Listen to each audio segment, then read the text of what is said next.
Assalamu alaikum students. Hope you are fine, good, feeling well and enjoying happy. My name is Nahid Bibi Shamani and you are present on my beautiful channel E-Kate with Nahid. जैसा कि board पर जाहिर है कि आज का हमारा topic है errors and uncertainties which can be considered one of the most important topics in physics. तो चलिए पढ़ते हैं कि एरर्स और अनसर्टेनिटीज क्या होती हैं। बेसिकली एरर्स और अनसर्टेनिटीज में इतना फ़र्क तो नहीं है, पर थोड़ा सा अगर हम इसको डीप में देखें तो इनमें थोड़ा फ़र्क है। एरर के उर्दू मीनिंग है गलती, जबकि अनसर्टेनिटी के उर्दू मीनिंग है गैर यकीनियत।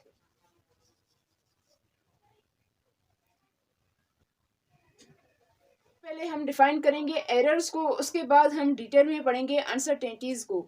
एरर्स क्या होती है, सबसे पहले हम इसके डेफिनेशन को कर लेते हैं। डेफिनेशन है हमारे पास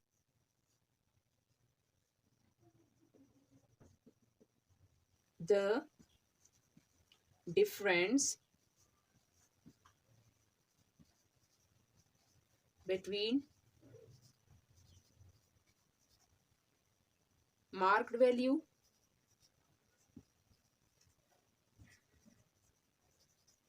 and the measured value.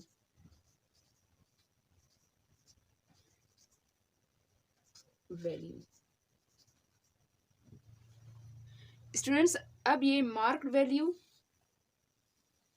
और मेजर्ड वैल्यू, ये दोनों क्या है। मार्क वैल्यू हमारे पास रियल वैल्यू है, यानी अगर किसी चीज के ऊपर लिखा हुआ हो पहले से ही कि इसका मैस या फिर लेंथ या फिर एक्सेट्रा एनीथिंग इतना है, यानी उसकी मेजरमेंट पहले से की गई हो जो कि एक्यूरेट है, उसे कहा जाता है मार्क्ड वैल्यू। और उसके बाद मेजर्ड वैल्यू किसे कहते हैं। मेजर्ड वैल्यू वो होता है जो बाद में हम खुद करते हैं, तो उसको कहा जाता है मेजर्ड वैल्यू। अगर मार्क्ड वैल्यू के और मेजर वैल्यू के बिटवीन डिफरेंस होगा, उसे कहा जाता है एरर। फॉर एग्जाम्पल कि हमारे पास एक पैकेट घी है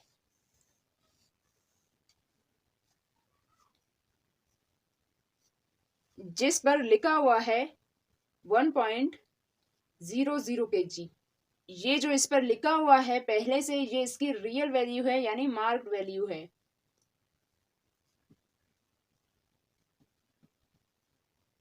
और marked value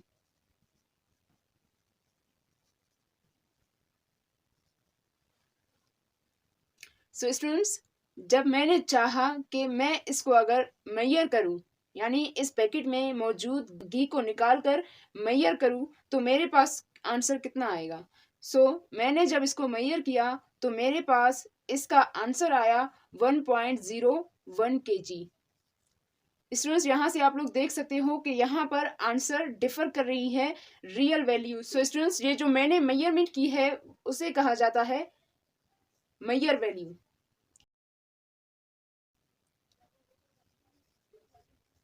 measured value. Students, ये जो डिफरेंस आ रहा है 0.01 का मार्क वैल्यू में और मेजर्ड वैल्यू में, उसे कहा जाता है एरर।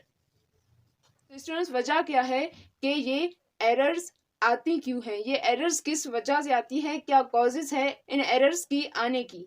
तो चलिए पढ़ते हैं अब कॉजेज ऑफ एरर्स को। कॉजेज ऑफ एरर्स में फर्स्ट कॉज है हमारे पास जीरो एरर एंड फॉल्टी और poor condition of the instrument, यानी कि जो एरर है हमारे पास वो may be occur due to zero error. Zero error क्या होता है।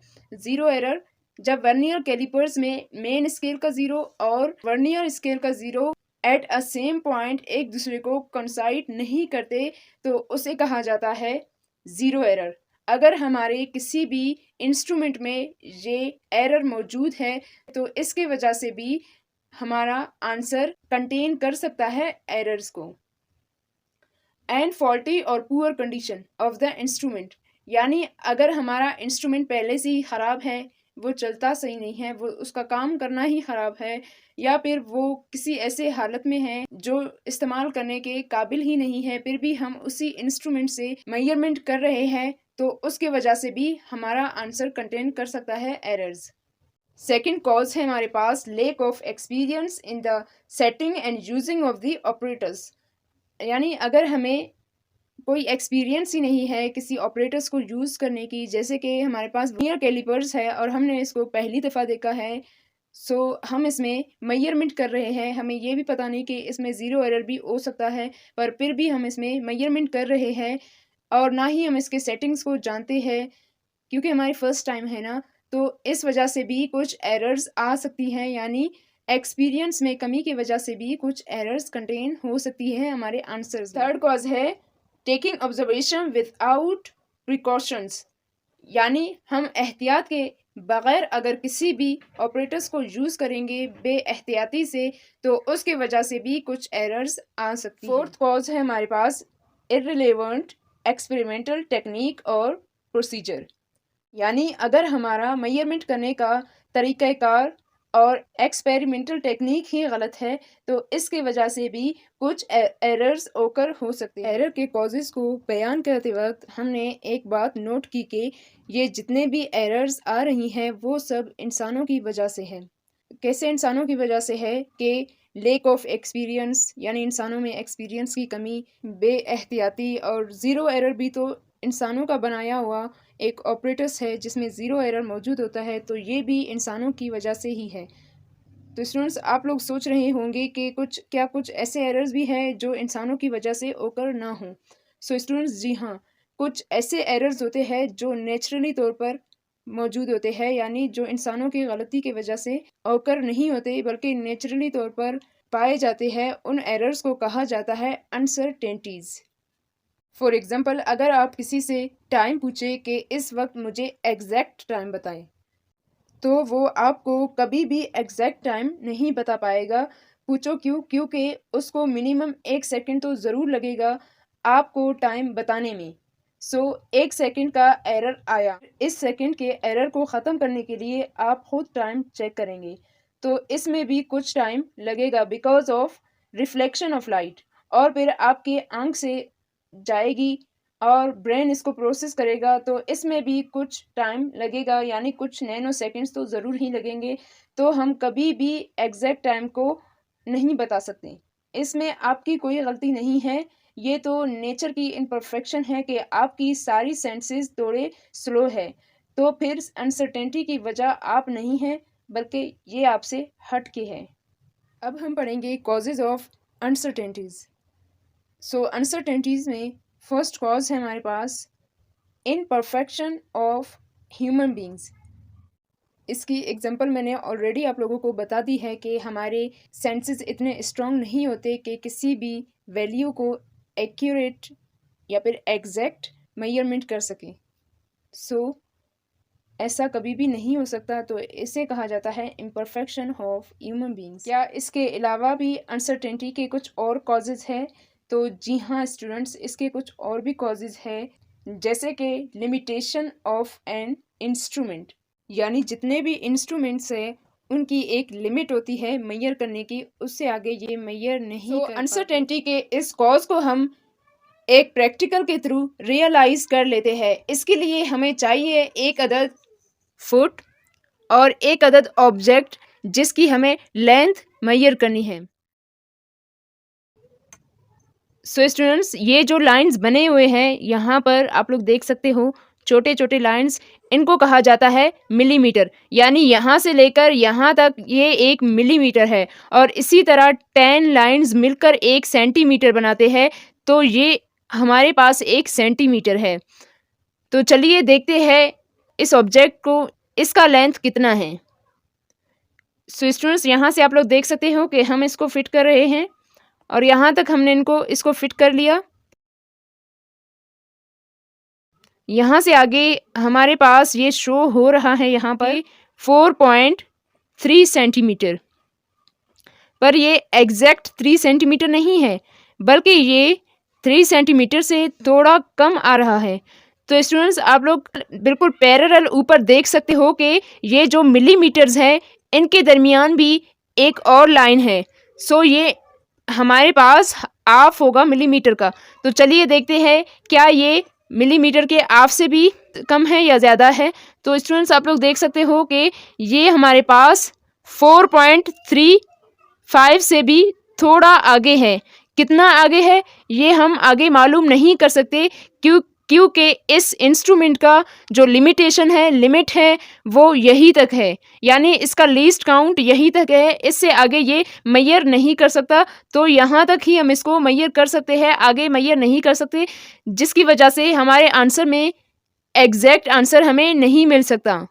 सो इसे कहा जाता है लिमिटेशंस ऑफ इंस्ट्रूमेंट्स।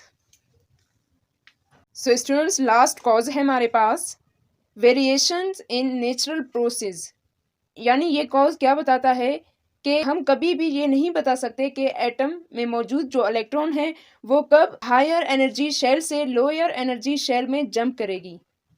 सो ये हमारे पास एक नेचुरल वेरिएशन प्रोसेस है जो हमारे लिमिट से, जो हमारे ऑब्जर्वेशन से बहुत ही दूर है। Students according to our book आज हम एरर्स को ही ज़्यादा डिफाइन करेंगे। तो चलिए पढ़ते हैं टाइप्स ऑफ एरर्स को।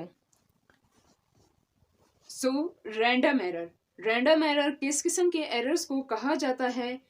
तो चलिए इसको समझते हैं एक एग्जांपल से कि हमारे पास एक रॉड है जिसका मार्क्ड वैल्यू है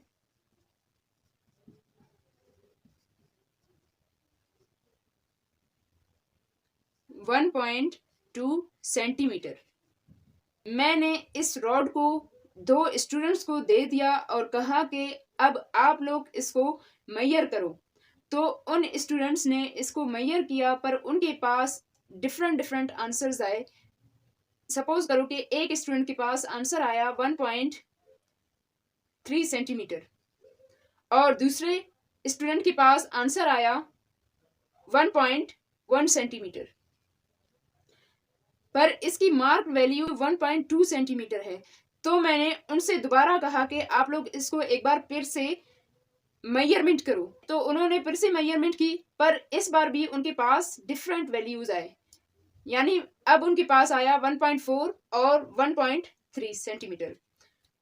तो इस किस्म के एरर्स जो बार बार रिपीट हो रहे हैं डिफरेंट मैग्नीट्यूड के साथ, उन एरर्स को कहा जाता है random errors.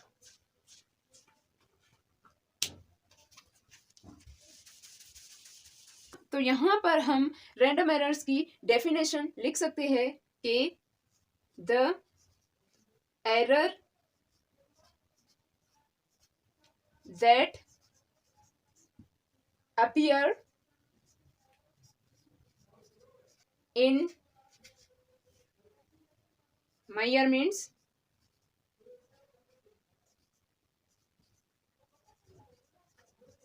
and repeat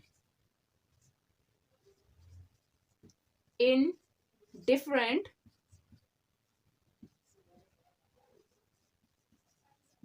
values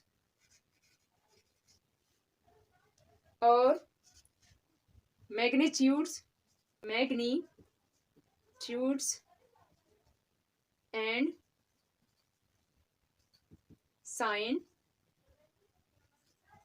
under the same conditions are called random errors.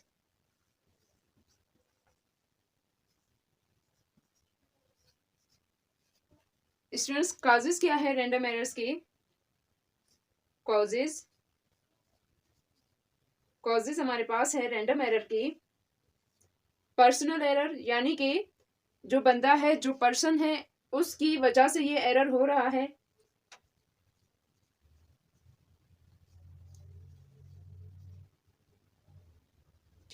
lack of sensitivity of the instrument,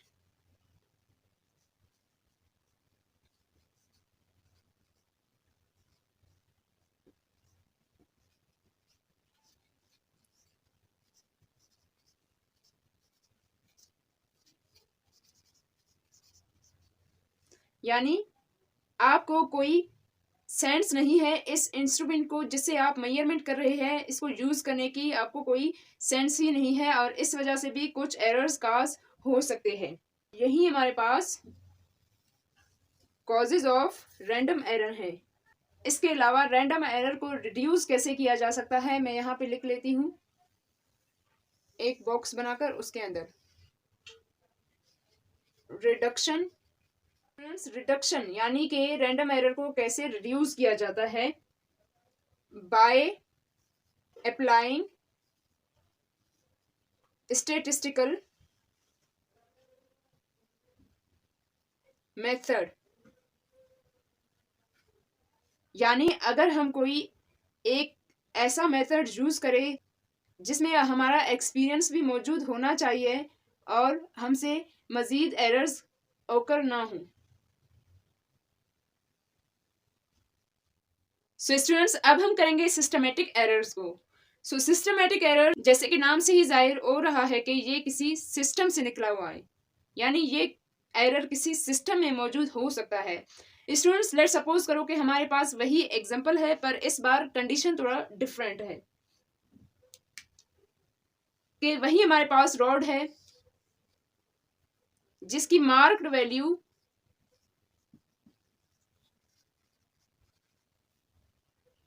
1.2 centimetre है। अब स्टूडेंट्स, इसको मैंने 2 स्टूडेंट्स को दे दिया और उनको कहा कि अब आप लोग इसको मैयर करें कि इसकी लेंथ कितनी है।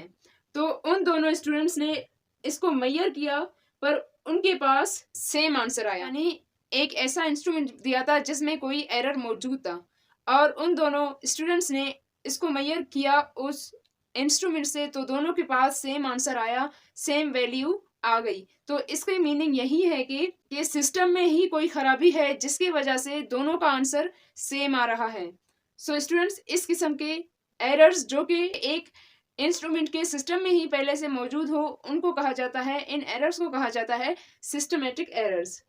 तो इसकी मीनिंग यही है कि आपके इंस्ट्रूमेंट के सिस्टम में ही कोई खराबी है जिसकी वजह से आंसर रिपीट हो रहा है in same values, in same results.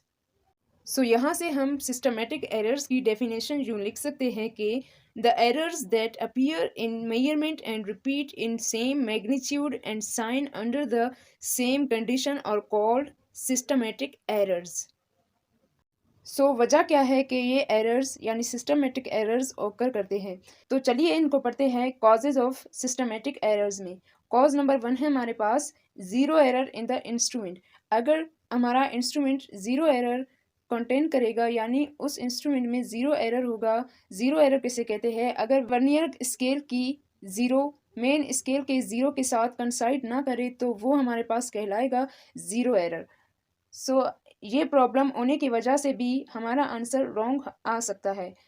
Cause number 2 है हमारे पास पुअर कैलिब्रेशन ऑफ इंस्ट्रूमेंट। अगर हमारा इंस्ट्रूमेंट सस्ता होगा, मतलब कि लकड़ी के फुट अगर आप लोग देखें तो उसमें बहुत सारी एरर्स होते हैं जिसकी वजह से हमारा आंसर गलत आ सकता है। उसके बाद है कॉज नंबर 3 इनकरेक्ट मार्किंग। अगर किसी भी इंस्ट्रूमेंट में मार्किंग यानी कि जो नंबर्स है वो सही तरीके से नहीं दिए होंगे, कहीं पर मिसिंग होगा नंबर्स में, तो उसकी वजह से भी एरर आ सकती है हमारे आंसर में। अब हम पढ़ेंगे रिडक्शन ऑफ सिस्टमेटिक एरर, यानी सिस्टमेटिक एरर को कैसे रिड्यूस किया जा सकता है। अगर हम अच्छे और प्रिसाइज इंस्ट्रूमेंट्स यूज़ करें तो ये एरर ख़त्म हो सकती है, यानी इसके ख़त्म होने के बहुत चांसेस हैं। तो यहाँ पर हम लिख सकते हैं by using some standard instruments. Students, ये था हमारा आज का लेक्चर। उम्मीद करती हूँ आप लोगों को इंटरेस्टिंग लगा हुआ होगा और आप लोगों को समझ में आ गया होगा। Thank you very much. अल्लाह हाफिज़।